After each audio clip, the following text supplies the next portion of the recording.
इस वक्त की एक बहुत बड़ी और सनसनीखेज खबर सामने आ रही है।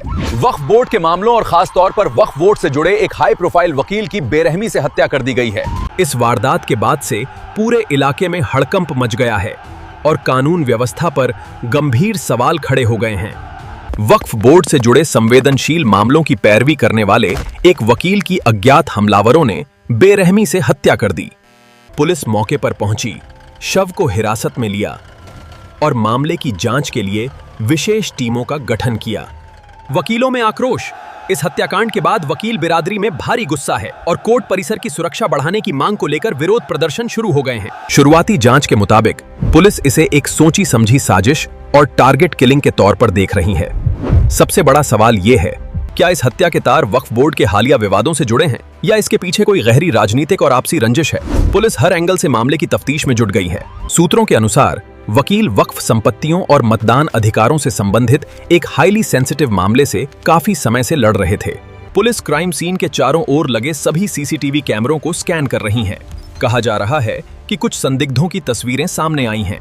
मामले की संवेदनशीलता को देखते हुए स्थानीय पुलिस के साथ साथ एसटीएफ और खुफिया एजेंसियां भी इस हत्याकांड की कड़ियों को जोड़ने में जुट गई हैं। अदालत परिसर या उनके आवास के पास हुई घटना ने वीआईपी और कानूनी गणमान्य व्यक्तियों की सुरक्षा पर एक बहुत बड़ा प्रश्न चिन्ह लगा दिया है।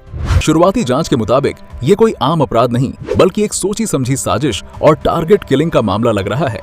हमलावर पूरी तैयारी के साथ आए थे और वारदात को अंजाम देकर आसानी से फरार हो गए। सबसे बड़ा सवाल ये है कि आखिर वो कौन लोग हैं जो नहीं चाहते थे कि वक्फ वोट और संपत्तियों से जुड़ा ये कानूनी मामला अदालत में मुकाम तक पहुंचे? क्या इस हत्या के पीछे कोई बहुत बड़ा सिंडिकेट या सफेद पोश चेहरे शामिल हैं? पुलिस हर एंगल से मामले की तफ्तीश में जुट गई है। इस सनसनीखेज हत्याकांड ने कई ऐसे सवाल खड़े कर दिए हैं जिनका जवाब मिलना अभी बाकी है। क्या पुलिस जल्द ही इन हत्यारों के गिरेबान तक पहुंच पाएगी? ऐसी अटकलें हैं कि वकील के पास वक्फ वोटिंग और करोड़ों की संपत्तियों के घोटाले से जुड़े कुछ बेहद अहम दस्तावेज थीं, जो इस हत्या के बाद से गायब बताई जा रही हैं। इस मर्डर के बाद सियासी पारा पूरी तरह चढ़ गया है। विपक्ष ने सरकार को कानून व्यवस्था के मुद्दे पर घेरना शुरू कर दिया है। सरकार ने आरोपी पर एनएसए लगाने का आश्वासन दिया है और कड़ी से कड़ी कार्रवाई करेगी। अगर अगले 24 घंटे के भीतर मुख्य साजिशकर्ता की गिरफ्तारी नहीं हुई तो देशव्यापी हड़ताल और चक्का जाम किया जाएगा। हम सभी को विश्वास दिलाते हैं कि न्याय मिलेगा, कानून अपना काम कर रहा है और हम किसी भी तरह की अशांति बर्दाश्त नहीं करेंगे।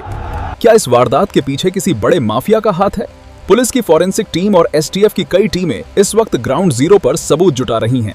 ये सिर्फ एक वकील की हत्या नहीं है, बल्कि देश की कानून व्यवस्था पर सीधा प्रहार है। अब सवाल ये उठता है कि क्या वकील साहब के पास कोई ऐसा बड़ा राज था जिसके बाहर आने से कई सफेद पोशों के नकाब उतरने वाले थे?